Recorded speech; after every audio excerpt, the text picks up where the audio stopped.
সুপ্রিয় দর্শক, বাগেরহাট জেলার ফকিরহাট থানার বেতাগ ইউনিয়নের গরুহাটের পক্ষ থেকে আপনাদের জানাই শুভেচ্ছা। আজকে সোমবার, দেখেন দূর দূরান্ত থেকে ব্যাপারী আসছে। আপনারা ইচ্ছা করলে এই হাটে আপনারা গরু নিয়ে আসতে পারেন। এই হাটের সর্বোচ্চ নিরাপত্তা দেওয়ার দায়িত্ব আমাদের। এখানে দূর দূরান্ত থেকে অনেক ব্যাপারী আসে, ঠিক আছে।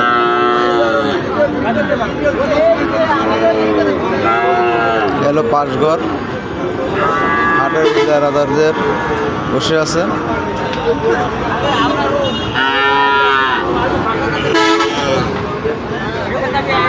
আপনারা দেখেন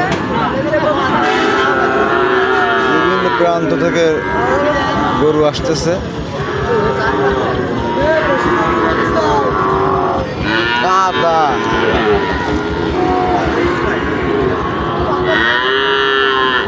আপনারা আমাদের সাথে যোগাযোগ করবেন। ডিসপ্লেতে যে নাম্বার দেওয়া থাকবে এই নাম্বারে যোগাযোগ করে আপনার হাটে আসবেন।